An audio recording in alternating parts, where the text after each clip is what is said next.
What's up, YouTube? Welcome to the Aviators channel. Got another cool gun today. This one was a long time coming. I had a hunkering to build a dangerous game rifle. A while back, like 10 years ago or longer, I really wanted to build a dangerous game rifle. And so it took me a while to figure out what I wanted. But I finally did. And so over the course of about 8 months, I started assembling parts. I went to New England Custom Gun, I went to the Great American Stock Company to get wood, and researched a lot of different firearms, dangerous game guns, a lot of different calibers, and so today I'm going to show you what I ended up with. And I've used this gun a lot in the field. Decided I wanted to hunt buffalo on multiple continents, and this is the gun that I decided to do that with. So as you can see, this gun is a Mauser actioned. I believe that's an FN Mauser action. I actually bought it off a gunsmith friend of mine. But for this gun, I really wanted, controlled round feeding. Wanted a 3-position safety. Wanted quick detachable rings, which these Leopolds are, and I'm a big fan of Leopold rings, the quick detachable mounts. I've got these on a 4570 as well.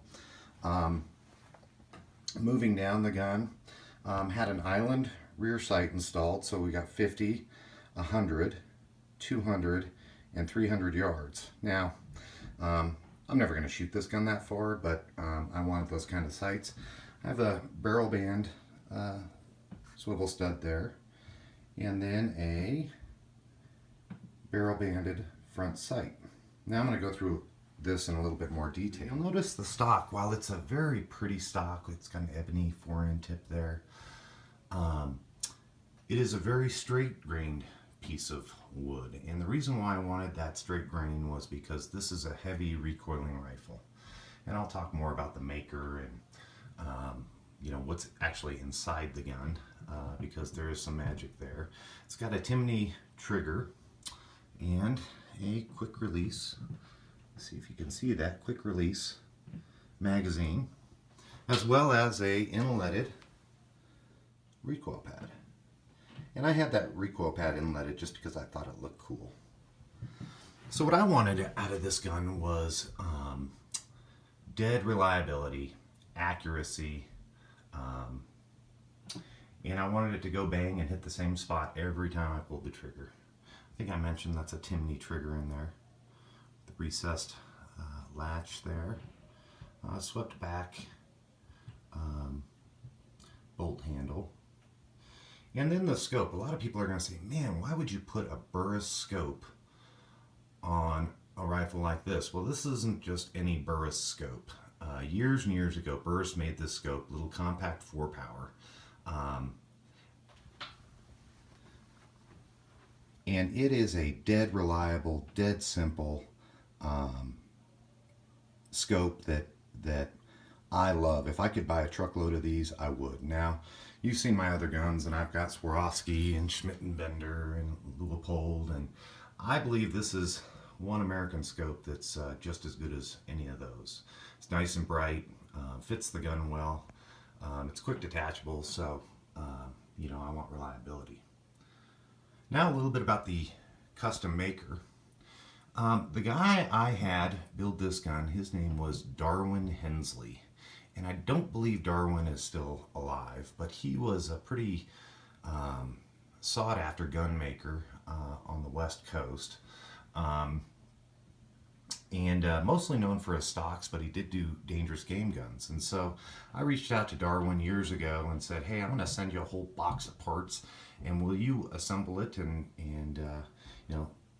make me a dangerous game rifle? And this is what came back. Now, it took him 2.5 years to do it, but he did just a fabulous job. A little bit more about the wood. That's really where Darwin shines. The checkering on this gun is 20 lines per inch. It's his own pattern. And a lot of Hensley guns have that exact pattern right there. It's the one he likes. And I'm going to flip this gun over so that you can see the other side of it. So you can see when Darwin does a gun, the finish always comes out spectacular. And even though that's a pretty straight grained piece of wood, Darwin did a good job making it look pretty. Got a steel grip cap there, shadow line cheek piece. So very kind of English looking. 4 rounds in the box magazine.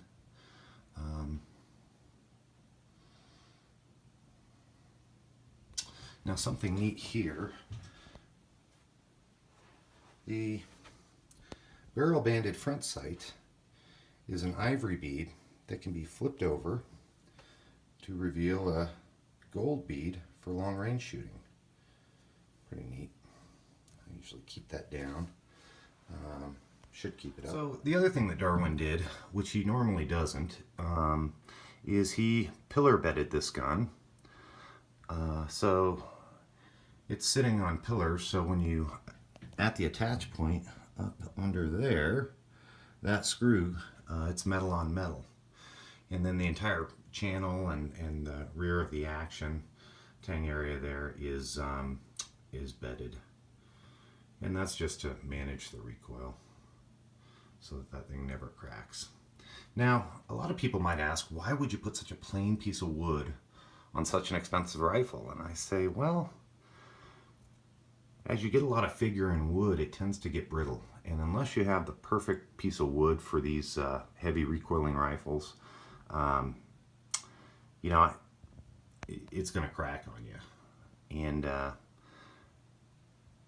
unless it's bedded just perfect. And so I just kind of took the position, well, I'm going to be hauling this through the bush, and you know, I don't want to scratch and ding the darn thing. Another couple of items right here. Now this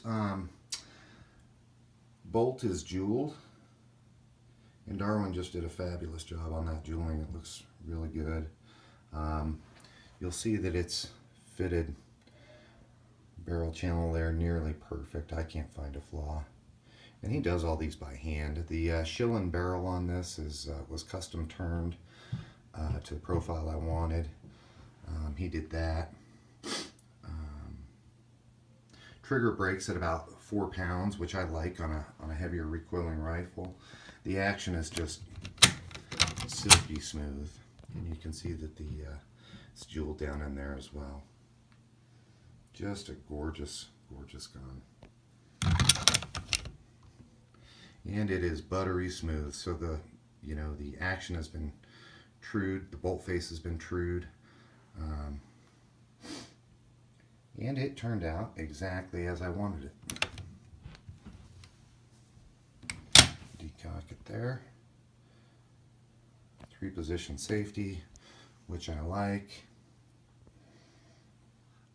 Another key point is the swivel stud. Now, I've said I don't typically hunt with a sling on my gun, but when you're walking long places like you would in Africa or in Australia, you need a sling. And so rather than have the screw-in type, I have this Darwin inletted this 2-screw swivel stud here, and just a little bit more classy. And you can see there's some handling marks on this gun from a lot of time in the field. And now about the caliber. So I wanted ammo for this to be readily available. I wanted to be able to reload it myself. I wanted this gun to shoot multiple different types of bullets, like trophy bonded, TSX or whatever it is, to the same point of impact to the iron sights.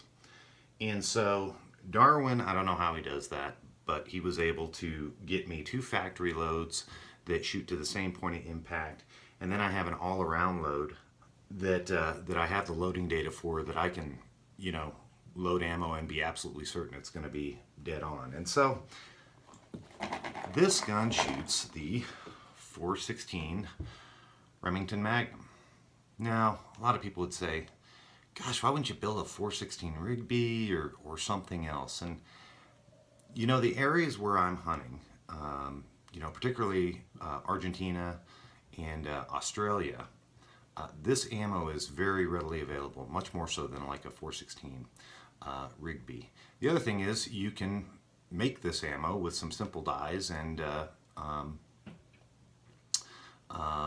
load them yourself off of any 375 H&H based case or 300 H&H based case. So very good performance out of these. These are 400 grain bullets at 2,400 feet per second. I've chronographed them. They're dead on. And they're deadly. And so I really have kind of 3 rounds that I use in this gun. I don't like solids for dangerous game. I just, I've seen too many big animals just run off. And that's not a slight on solids, it's just been my experience. And so I have 3 loads that I use for this. The first is the Federal Factory Trophy Bonded Bear Claw. This is a spectacular bullet. I've shot a lot of really big, mean animals with this bullet, and it is my favorite. It's factory loading. Second factory loading, the Hornet DGX. Great bullet for non-dangerous game. These expand like crazy, even though I don't think they're supposed to. So if you're shooting like eland or bigger animals, Gemsbach, these are the ticket. And then the custom ammo that I have loaded by Double Tap Ammunition is the tried and true Nosler partition. All of these are 400 grains, all of them going about 2,400 feet per second. All shoot to the iron sights on this gun. They're indistinguishable. So if you put in 3 of these bullets, shoot 3 times, they're going to hit the same spot and you won't be able to tell which bullet did what.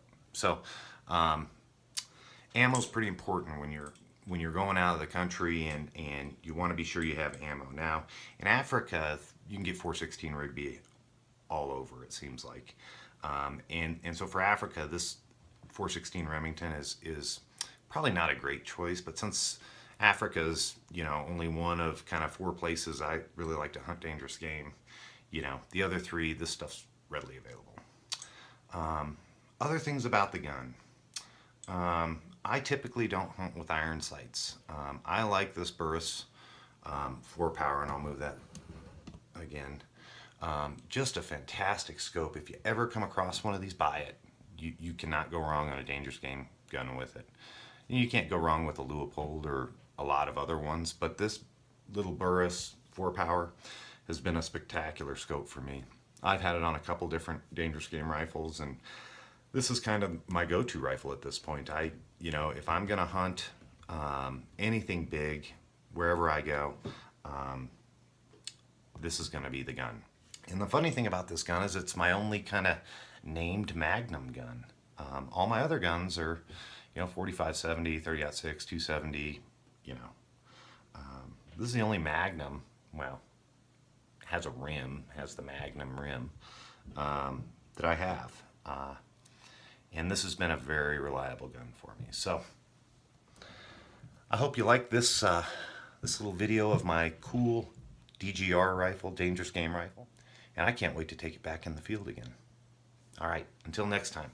If you like this sort of thing, like, subscribe, and comment.